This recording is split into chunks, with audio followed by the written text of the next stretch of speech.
earlier video about what video games are good for definitely provoked some thoughts. I think the topic of video games as an art form is always a really interesting topic, and I think why we like art, any of them, is also interesting. I've been reading a lot about why we listen to music, and there are some interesting theories out there. You mentioned that video games give you a sense of empathy with other people, which I found interesting.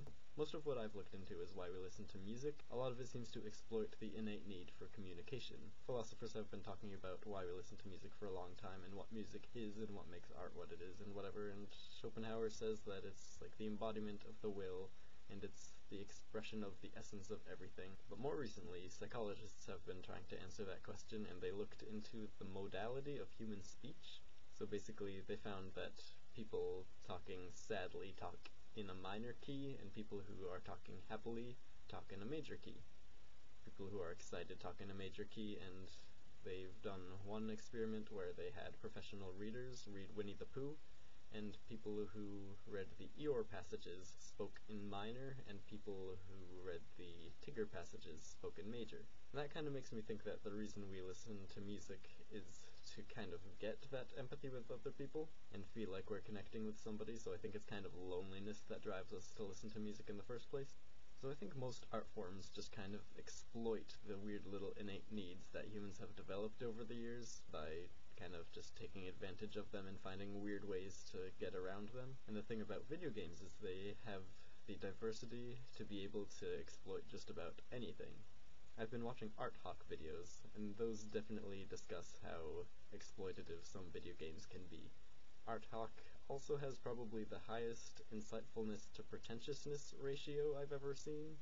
You also talked about Grand Theft Auto 5 in your last video, and since I haven't really played it, I don't know too much about it, but I really like that they are starting to use game mechanics as a form of characterization.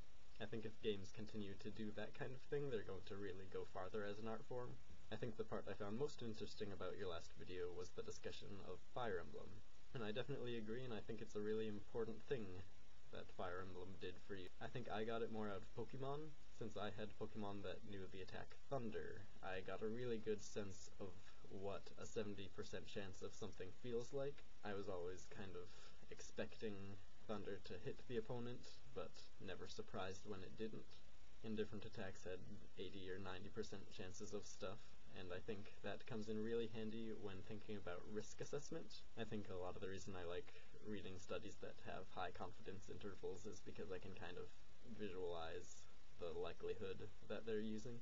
But for most people, I think it's just handy so that if a doctor says you have like a 70% chance to live, you can kind of feel what that really is. And I think it's really good to have a probability-based thinking style instead of a possibility-based thinking style, just because the possibility-based thinking style probably leads to a lot of anxiety because there are thousands of things that could possibly kill you, but if you think about the things that probably will kill you, the list gets a lot shorter. The thing that Pokemon doesn't really teach is consequence, and I don't think very many games have taught that. In Pokemon, when you lose, you just go back to a Pokemon Center. In Fire Emblem, when you lose, you just turn the game off and start over. And I think the desensitization to death is actually probably a good thing, but I think people do need to learn from other sources just how consequential some of their actions can be. And I really like your idea about free writing. I've written a lot of it, and I think it would be fun to try to just talk into a camera as fast as I can, and I will definitely send you some videos of that for you to edit. Expect some rambles.